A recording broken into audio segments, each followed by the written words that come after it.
Have you ever drifted off mid-conversation or woken up from a vivid dream wondering if it was real? Welcome to CSS Breakdown, book by book, where in Season 07, Episode 06, we dive deep into Chapter 6, Consciousness, from Atkinson and Hilgard's Introduction to Psychology 15th edition, exploring the mysterious inner world of our minds. It's a really fascinating area, isn't it? We're trying to tackle this fundamental question. What is consciousness, really? And how on earth do we study something so personal, so subjective? Yeah, it feels like a huge challenge. And those experiences I mentioned, zoning out, confusing dreams and reality, they're incredibly common. Oh, absolutely. The source material highlights this well. You mentioned Veronica losing 10 minutes in a chat. Right, and surveys show tons of people, like way over half, admit to their minds wandering mid-conversation or not being sure if a memory was real or a dream, even losing track of time while driving. And these are all essentially examples of what psychologists call altered states of consciousness. Okay, so an altered state is basically any shift from your normal way of thinking that feels different to you, the person experiencing it. That's the core idea, yes. It really underscores the subjective nature of it all. And it's a wide spectrum, I guess, from just daydreaming to something much more intense. Exactly. A daydream is mild, but think about the profound changes caused by, say, certain drugs. It all falls under that umbrella. Got it. So for this deep dive, we're going to look at, well, the basics of consciousness first. Then sleep and dreams, everyone does that. Then we'll get into things like meditation, hypnosis. The impact of psychoactive drugs, and finally we'll touch on the really controversial topic, CSI phenomena. Right. It should be quite a journey. So, starting point, defining consciousness itself. And the tricky part is, there's no single theory everyone agrees on. It's like psychology's uncharted territory. But people have thought about this forever, right? Descartes. I think, therefore I am. Exactly. Putting that subjective experience right at the center. Early psychologists like Wundt even used introspection, trying to look inward. But then behaviorism came along. Watson and the others. Yeah, they wanted objective, measurable stuff. So subjective things like dreaming. They kind of got pushed aside for a while. Until the 1960s, when psychology realized, wait, we can't just ignore this massive part of being human. Precisely. You don't have to only study consciousness, but you can't really afford to leave it out entirely. So the modern view, like Killstrom's framework from 2007, breaks it down into two main functions. Monitoring and controlling. Yep. Monitoring is your basic awareness, what's happening outside, what's happening inside, body sensations, thoughts, memories. And we filter this constantly. Right, selective attention. Exactly. We'd be overwhelmed otherwise. You could be totally focused on reading this paragraph. But if the lights flicker or you smell smoke, you snap right to it. Because some things have survival priority, like sudden pain or intense hunger. They just take over your attention. Makes sense. And controlling is the other part. Planning, making choices. Right. Initiating actions, guiding them, thinking about future possibilities. But, and this is key, a lot of this control, a lot of our decisions happen outside conscious awareness. Like when a solution to a problem just pops into your head. Exactly. You get the answer, but you have no idea consciously how you actually reached it. The mental work happened non-consciously. Which leads to preconscious memories, stuff we can access but aren't thinking about right now. Perfect. Like your phone number or what you had for breakfast. It's available if needed. The book mentions not noticing a clock chime, but then suddenly realizing it struck 3 times. Yeah, or hearing your name across a crowded room. Yeah. It shows we're monitoring stuff non-consciously. Stimuli we don't think we perceive can still influence us. Okay, now, the unconscious. Freud's big idea versus the modern take. Right. So for Freud, the unconscious was this deep, dark vault, full of repressed memories, forbidden desires, mostly painful stuff. And these things could leak out. In dreams, slips of the tongue. That was his theory. Like saying, I'm sad you're better instead of glad. He thought accessing this stuff was key to therapy. But modern psychology sees it differently. Well, we definitely accept that there are mental processes inaccessible to awareness. But it's broader than just Freud's repressed emotional content. It includes all sorts of automatic calculations the brain does. Like figuring out how far away an object is. We don't consciously do the math. Exactly. It just happens. It's part of this larger non-conscious. And that study you mentioned, the one with the elderly stereotype words. Oh, yeah. Barg, Chen, and Burroughs. Priming people with words like forgetful Florida, bingo. And they walked slower afterwards, without realizing why. Incredible, isn't it? A direct, non-conscious influence on behavior. Which ties into automaticity, things we do without thinking. Like driving. When you first learn, it takes all your concentration. But later you can chat, listen to music. The driving is almost automatic. Precisely. Or a skilled musician playing while talking. The actions become habituated. Though the downside is you might not remember parts of the drive later. Right. And this connects to another concept. Dissociation. Pierre Janet's idea. That's when thoughts or actions split off from conscious awareness. Kinda, yeah. They function outside awareness. But Janet distinguished it from repression. Dissociated memories are thought to be accessible, unlike repressed ones. So mild examples are like zoning out when you're bored. Or consciously putting stressful thoughts aside to focus. But it can be more extreme, like in dissociative identity disorder. So the big picture is our conscious mind is just the tip of the iceberg. In many ways, yes. There's so much happening beneath the surface that shapes us. Okay, let's dive into sleep. The ultimate altered state, maybe. Well, you could say that. And while it seems like the opposite of being awake, there are similarities. We still think, remember things, even react to sounds while sleeping. And we study it using EEG, measuring brain waves. Right, electroencephalogram. Plus eye movements. When you relax with eyes closed, you get those nice, regular alpha waves. Then stage 1 sleep, things get less regular. Stage 2 has spindles and K-complexes. Yep, those are characteristic wave patterns. Then stages 3 and 4 are deep sleep, dominated by slow delta waves. That's when it's hardest to wake someone up. Usually, yes. Unless it's a personally meaningful sound, like a parent hearing their child cry. And then REM sleep. Rapid eye movement. Here, the brain goes wild. Activity looks almost like wakefulness. Eyes dart around. But the body is paralyzed. Mostly, yeah. Your major muscles are inhibited. It's probably protective, stops you acting out your dreams.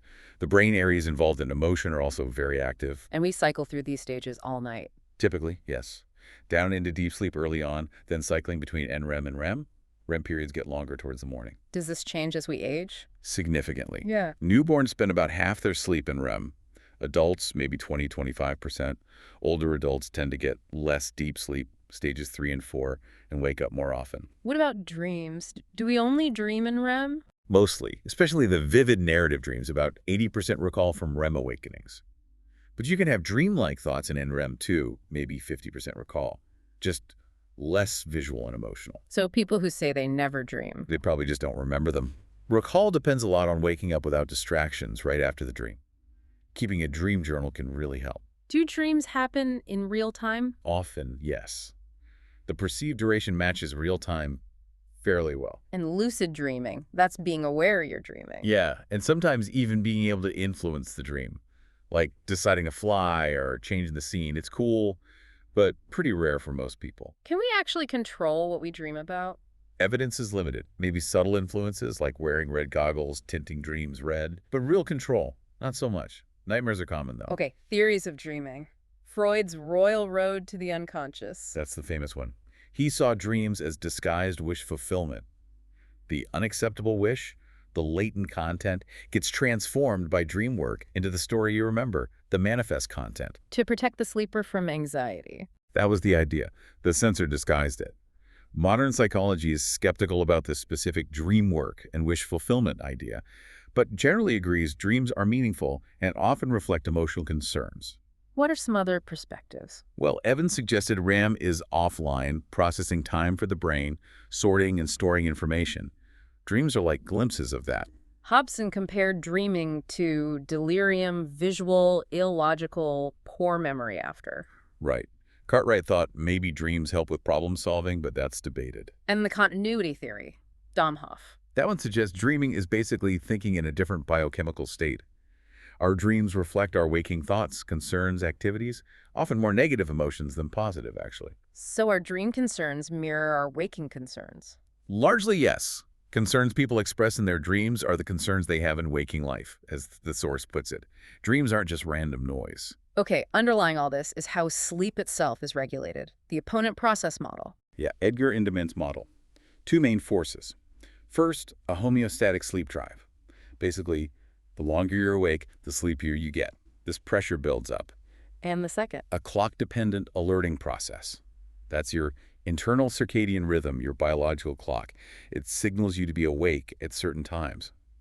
Light plays a huge role here, suppressing melatonin. So whether we're sleepy or alert depends on how these two interact. Exactly. It's a constant push and pull between the need to sleep and the signal to stay awake. What happens when the system goes awry? Sleep disorders. Most of us need 8-9 hours. That's what the research suggests for optimal functioning. But many people are chronically sleep deprived. Waking zombies, the book calls them. And it has real consequences, accidents. Huge consequences. Students falling asleep in class, drivers nodding off. Pilot fatigue is a major issue. Even industrial accidents like Chernobyl and 3 Mile Island have been linked to worker fatigue during night shifts. We build up a sleep debt. Yes, that afternoon dip in alertness often reveals underlying sleep debt. Even losing just an hour a night for a week can impair you as much as staying up all night once. Then there's insomnia, difficulty sleeping. Right, but it's subjective dissatisfaction. Interestingly, studies show insomniacs often sleep more than they think, but they perceive their sleep as poor. What about narcolepsy, falling asleep uncontrollably? Yeah, irresistible sleep attacks.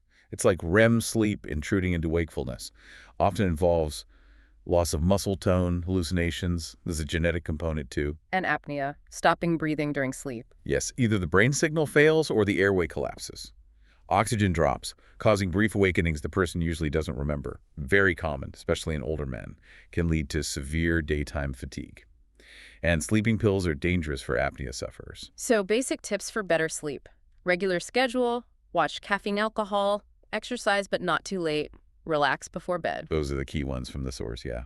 Basic sleep hygiene. Okay, let's shift focus again. Meditation as an altered state. Right.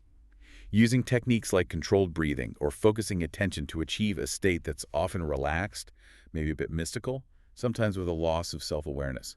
Ancient practice. Found across many cultures and religions. Absolutely. 2 main types mentioned.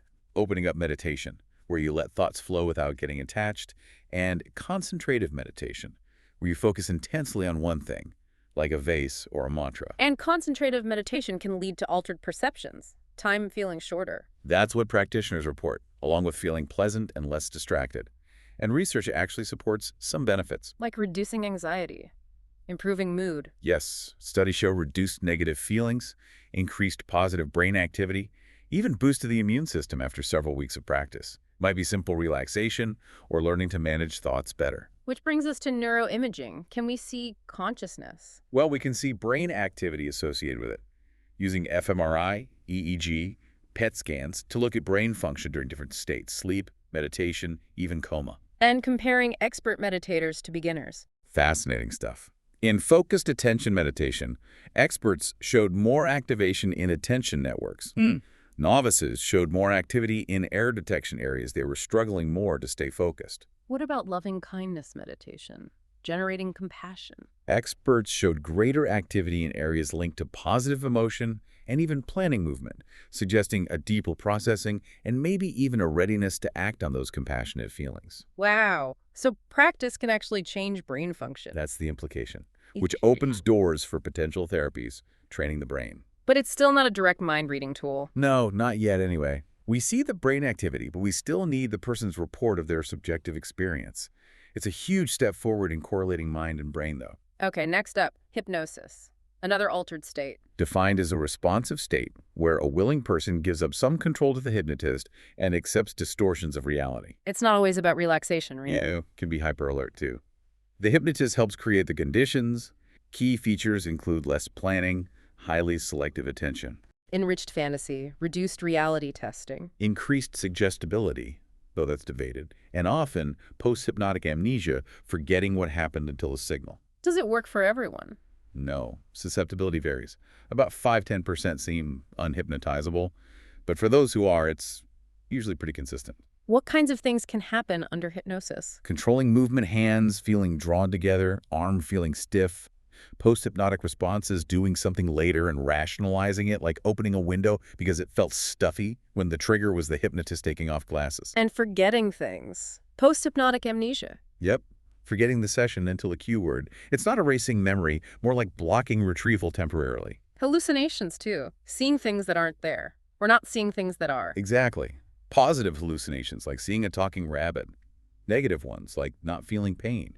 Pain reduction is a well-documented effect strongly linked to how hypnotizable someone is. And Hilgard's hidden observer. A fascinating concept. The idea that a part of the mind remains aware, observing, even when the conscious self is experiencing hypnotic effects, like deafness. Like that demonstration where the hypnotically deaf person's fingers signaled they could hear? Right. That hidden part could report everything.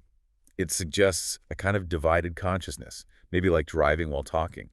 Critics question it, but research tries to separate it from just complying. Does hypnosis have therapeutic uses? Yes, definitely. Reducing anxiety for procedures, helping with asthma, GI problems, pain management, also used, sometimes controversially, in psychotherapy for things like addiction or accessing memories. Controversy around false memories, though. Huge controversy there, especially regarding alleged repressed memories of abuse. There's a serious risk of unintentionally creating false memories, which is why it needs to be used with extreme caution. Okay, shifting from mind power to chemical power. Psychoactive drugs. Any substance besides food that chemically alters functioning, affecting behavior, consciousness, mood. Includes illegal drugs and legal ones like alcohol, nicotine, caffeine. And legal doesn't mean safe. Nicotine is incredibly harmful. Absolutely. We also need to distinguish dependence from misuse. Dependence involves tolerance, withdrawal, and compulsive use. Needing more for the same effect, feeling bad when stopping, losing control. Right. Misuse is just continuing to use despite negative consequences like DUIs or relationship problems, without necessarily showing those signs of dependence. Let's start with depressants. They slow the nervous system. Yeah. Tranquilizers, barbiturates, inhalants, and the big one, alcohol. Ethanol affects the brain quickly. Effects depend on BAC blood alcohol concentration. Correct. Influenced by sex, weight, speed of drinking, metabolism. And remember, a standard drink is a standard drink: beer, wine, spirits, similar alcohol content. Low BAC, maybe relaxation. Higher BAC, impaired motor skills, judgment. Very high can be fatal. And the societal costs are immense. Accidents, violence, health problems like liver cirrhosis, cancer, stroke, fetal alcohol syndrome from drinking during pregnancy. Are there differences in who drinks? Yes. Men tend to drink more, especially where culture allows. Binge drinking is a major issue for young adults globally. Older people tend to misuse alcohol less for various reasons. Okay, illicit drugs. Cannabis is the most used worldwide. By far. Marijuana, hashish. THC is the active compound. Creates a high cognitive impairment, sometimes hallucinations. Binds to cannabinoid receptors, especially in the hippocampus, interfering with memory. Users report euphoria, altered time sense, but also anxiety, panic. Both positive and negative experiences are common. Regular use can lead to apathy, depression, and it definitely impairs driving coordination reaction time. Effects last longer than the subjective high. What about opiates? Heroin, morphine. Narcotics. They depress the central nervous system, block pain, cause euphoria. Heroin is highly addictive. Users describe a rush, then feeling fixed, detached, euphoric. Yes, the mood change is the main attraction. But tolerance builds fast. Withdrawal is severe chills, cramps, vomiting, huge health risks. Overdose, respiratory failure, infections like HIV, hepatitis C from shared needles. We now know they work on specific opiate receptors in the brain, mimicking endorphins. Exactly. Opiates hijack the brain's natural pain and pleasure system. Heroin use reduces natural endorphin production, creating dependence. Which led to medications like methadone and naltrexone. Right. Methadone is an agonist, activates receptors, reduces craving, but still addictive. Naltrexone is an antagonist, blocks receptors, used for overdose and even to reduce alcohol cravings. Opposite of depressants are stimulants, amphetamines, cocaine. They increase alertness, arousal, boost neurotransmitters like dopamine and norepinephrine, make you feel energetic, confident. Amphetamines fight fatigue. Yes, but tolerance builds fast. High doses cause agitation, paranoia. Long-term use can lead to severe mental health issues like psychosis, even violence. Cocaine, coke, crack, similar effects. Intense high, confidence. Very similar initial effects, Yeah. highly addictive. Withdrawal is characterized by severe depression, anguish. Heavy use can cause hallucinations, like cocaine bugs. And ecstasy, stimulant plus hallucinogen. Sort of. Increased energy, empathy, reduced inhibitions. But it depletes serotonin. Long-term use is linked to brain damage, memory problems, depression, anxiety, heart issues. So the takeaway on drugs is powerful effects, serious risks. Absolutely. Potential for dependence and severe harm is high across the board, legal or not. It's about the neurochemistry. Okay, finally, the really out there stuff. Psi phenomena. Extrasensory perception and psychokinesis.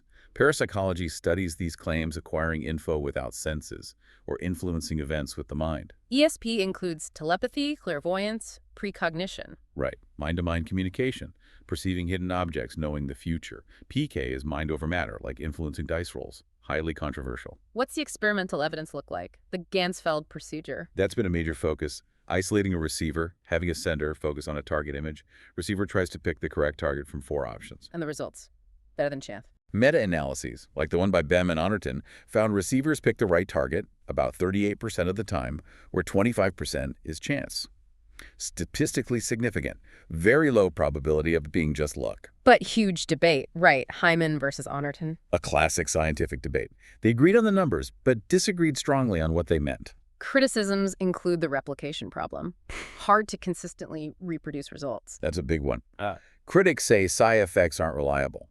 Proponents use meta-analysis to argue the effect is replicable, just weak, needing many trials to show up clearly. What about flawed experiments, sensory leakage, cheating? Another major concern. Historically, psi results often disappeared when controls got tighter. Though in the ganzfeld debate, Hyman and Otterton actually agreed that specific flaws didn't seem to explain the results. Later studies tried to address all known flaws. And the file drawer problem. Publishing only successes. The worry that null results get hidden. Biasing the literature. Parapsychologists argue their journals do publish negative findings, and it would take an improbably large number of hidden failures to negate the published positive results. It's complex. Hyman and Otterton even wrote a joint paper outlining their agreements and disagreements. Seen as a model for handling scientific controversy, actually. What about anecdotes? Psychic predictions, weird coincidences? Scientifically, anecdotes are weak evidence. Not replicable, hard to rule out coincidence, faulty memory, fraud. We tend to remember the hits and forget the misses. So, the big question, are psi phenomena real? Bem argues yes. Daryl Bem makes the case for psi. Acknowledges science should be conservative, but argues lack of explanation doesn't mean it's not real, like aspirin worked before we knew how. Suggests physics might hold clues. Thinks skepticism might be due to past fraud, lack of awareness of current research, biases. Points to the UD's review of government research concluding psychic functioning was established. But Ray Hyman argues strongly no. Yes. Hyman points to the decline effect in replications results fading over time as methods improve. He believes initial findings were likely due to subtle flaws that got eliminated. He critiques using quantum physics analogies and argues psi simply hasn't met scientific standards of replicability and consistency over 125 years of study. He finds it odd that failure to prove psi is sometimes presented as a feature of psi. It really highlights the difficulty of studying phenomena at the very edge of our understanding. Absolutely. It forces us to confront what counts as scientific evidence. So wrapping up this deep dive, we've covered a huge amount of ground. Mind wandering, sleep stages, dreams, meditation's effects on the brain, hypnotic states, the impact of drugs, and this ongoing debate about psi. It really shows how layered and frankly mysterious consciousness still is. Understanding these different facets helps us understand ourselves and how we navigate the world. Definitely. And it leaves us with a final thought to ponder. Given how much of our mental life seems to happen outside our direct conscious control, those automatic processes, preconscious thoughts, maybe even subconscious influences, what does that really imply about our sense of free will? How much of the self is truly known, even to ourselves?